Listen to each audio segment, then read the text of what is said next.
Today we're fitting a Victron Smart Shunt battery monitor. Let's do this.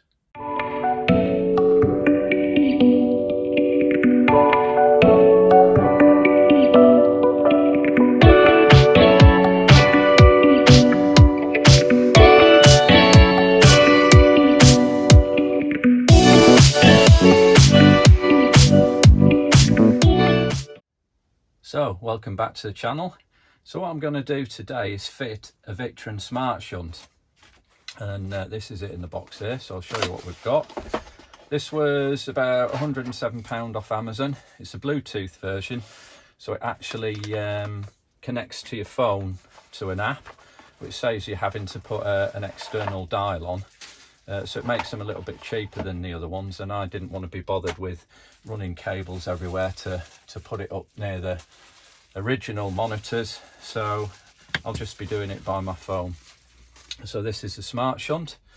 Apparently fairly easy to fit, so I do believe all that you need to do is fit it to your batteries. Now I've got two batteries under here, so you find your negative terminal and the negative on the battery, so that'll connect to there, to the negative, and everything that was on the negative will fit to that, and then the current goes through there and it Bluetooths it to your phone to show you what's going on. But I'm going to do it a little bit differently, because what I'm going to do is put a bus bar on as well, so it's easy to connect what was on the battery earth. It'll be easy to connect to the bus bar, because these are M10 bolts, and I believe that the earth's, everything that's on the earth is on M8, so it'll make it a little bit easier with the bus bar. So I'll show you what that is here. This is a bus bar, so it's just basically a connector more than anything. And it just allows to make things a little bit easier, in my opinion, I would have thought. Just saves re-putting different size spades on there for connecting off the original Adria wiring. So that's how it'll work. As I say, this end will go to your battery, to your negative terminal, onto there. This will go then to the bus bar, connecting on one of those on the bus bar, and then everything that was on the earth will just simply connect to here, and then that will give me a lot more understanding of what's going on. There's two like red cables in here, so one will go to actually power the Bluetooth unit up. So that's the kit that I've got, and what it's actually going to do, which is more than what the Adria meter that's built into the van gives you, because that's basically LEDs, and all that really gives you is the voltage, so you can't see anything that's coming out of your battery, whereas the app will show you the state of charging percentage. It'll give you the current voltage, it'll actually give you the current, it'll give you the power, and it'll give you the consumed amp hours, and it'll give you the time remaining that you've got with your batteries on your current usage. So whatever you're using, it'll say you can run for another day or 2 days with those things running. So it's going to give me a lot more information for when I'm off grid, and I do tend to be off grid a couple of days a week at least, so it'll give me a lot more knowledge of what's going on. The batteries are under the seat. I've got dual batteries on here, factory fitted, so I'll take the seat out, I'll show you how that works, and then I'll show you the batteries and show you how I'm going to fit the shunt, and actually how the app works as well. So let's get cracking. Right, so here's the passenger seat, and as I say, the battery's under there. The first thing that we need to do is actually turn off the batteries on there, so there's no current around. And then we've got a bolt there. I think there's one at the front. I'm going to have to remove this panel to get to the underneath of there, and it'll be the same on the other side. So I'll get on with that now. And just for belt and braces, I'm actually going to switch off at the EBL and remove the power cable as well. I don't know whether you actually need to do that. I'm not a qualified electrician, so you know, don't necessarily take everything I say as gospel, and you do anything at your own risk. But I think it's pretty straightforward. So these are a Torx 40 that you're going to need to take off, Torx bolt.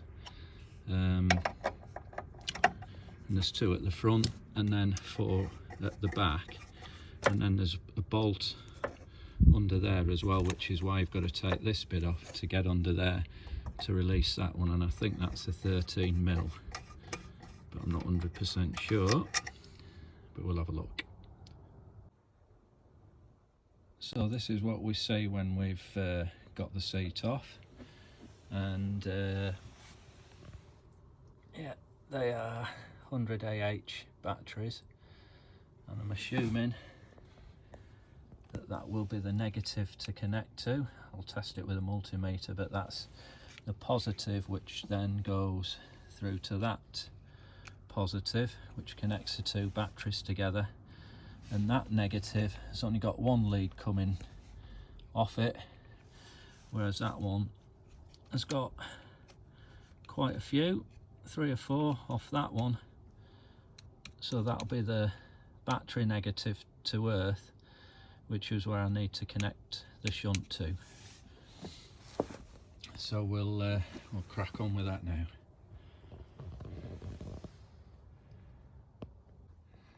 So there we have the negative terminal, which runs around there to the shunt, and then everything that was on there on the earth has gone on there onto the bus bar, and then the other end goes to the shunt. So everything gets read by the shunt between these 2 points, and then Bluetooth back to your app, which will give you the information you need.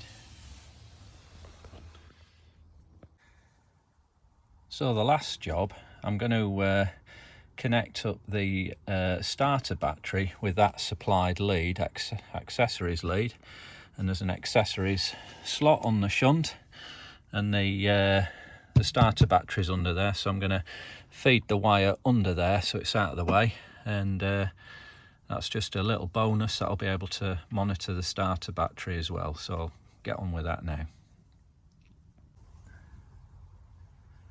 So to connect to the main starter battery, that's gonna fit on one of those positive terminals there, and I've fed the wire under there and up under that bit of floor there, and that then fits into the accessory shoe of the shunt, and that'll be the job done. But while I've got the battery bay open, I did notice this not connected to anything, this earth lead. So I don't know if anybody has got any knowledge of what that is and actually where it should be connected to. It seems to be connected to that negative terminal on the battery, and then goes off into this black wire, which goes all the way down there. So with the fact that it's actually connected to negative, possibly you don't need to connect that, but any thoughts would be welcome. Just drop them in the comments below if anybody actually knows what that is, and if it's something that Fiat should have connected, or maybe Adria should have connected. Thanks very much. So I'll get on with connecting that up now, and I'll show you how it all works on the app when I've done it. So what I've done, I've connected the accessory lead to that terminal there. And what it's a good idea, before you connect it to the shunt, I've actually taken the fuse out. So once it's connected to the shunt, I'll put the fuse back in and test it. So that's everything now finished. The starter battery bay is now closed up, and this is the final installation of everything here. So as you can see, that red wire is coming from the battery bay up into there, up into the shunt, to the accessories fitting, and the other red wire is coming from the positive on my battery bank which is connected to there, which gives the Bluetooth shunt its power. And then this black lead here is coming from the negative on my battery bank, and that goes into the battery minus. And then the other one goes into the bus bar, and then everything that was on the negative of my batteries is now in there, so everything's connected up. So the current runs between the two, and that's how it gives you the information of what's going on, and that is Bluetooth to your phone. So what I'll do, I'll show you the app now so you can just see exactly what it does. But that's the job done. I'll just put the cover back on and we're good to go.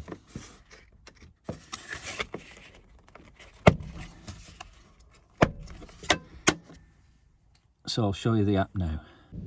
So this is a Victron app, which you download from the App Store. And the good thing about it as well, it's worth downloading. If you're thinking about getting one of these shunts, it's worth downloading before, because you can actually, and I'll show you now, there's a demo library, so you can look at all the different things, and this smart shunt is down there at the bottom, so you can look at all those different things and just see what they actually do. But as you can see on this screen now, it's got my smart shunt there, so I'll click on that. If you had more Victron things, they would all be listed here, but I'll click on the smart shunt. So that's it connected. So as you can see there, it's got the state of charge, which at the moment is 100%, because it's been on electric hookup, so everything's fully charged. And you can see the voltage is at 13.25. You can see the current there, you can see the power, and that's what has either been drawn or what's been pulled in from your solar, or if you're on electric hookup, it would have the power in watts and the current in amps to tell you how much is coming in. And then you can see it's got consumed amp hours, so it tells you how much you've consumed. And then time remaining, at the moment it says infinite, and that's because nothing's drawing at the moment. So it'll just stay like that infinitely. And at the bottom you can see the starter voltage. Now what I'll do, I'll turn on the van lights, and then you'll see the current draw from those. So I'll turn those on now. And if you look now at the current and the power, you can see what they're drawing. So it's minus 24 watts, 25 watts now. So that's what it's actually drawing at the moment. And you can see there, if it says time remaining, I've got 10 days if I left the lights on without hookup. And that's obviously without solar, because at the moment there's no sun. So there's no solar coming in as well. Now if I dim the lights down, you can see how quick it reacts. And that's them dimmed right down now. So when the lights are properly dimmed down, you can see it's just using 3 watts. I'll turn those off now, and I'll stick the fridge on, and you can see what that draws. Bearing in mind that if you had the fridge on, it wouldn't be on all the time, because it obviously cuts in and out as needed, but it's now started to fire up, and you can see the wattage going up there.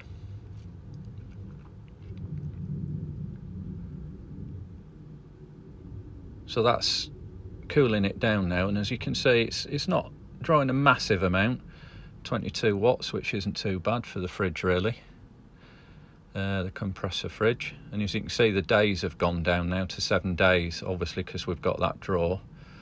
You see that's 1.2 point, yeah, the amps are changing now as well.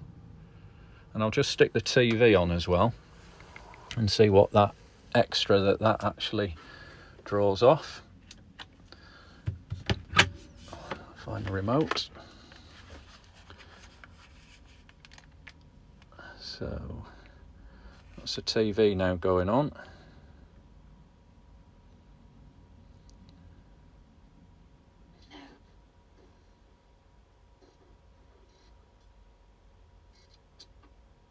So that's the TV on, and I'll put the lights on again.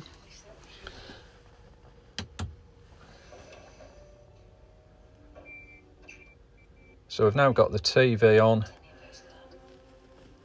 the lights on, and the fridge on, and that shows you what it's drawing at the moment.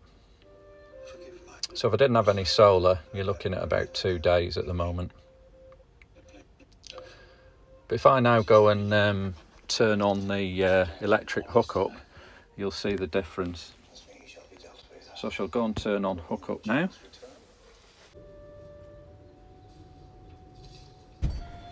So we're now on hookup, and as you can see, there's 28 watts going in now. So that's charging obviously, and its time remaining is infinite because we're on hookup. So other things the app's got, you've got history.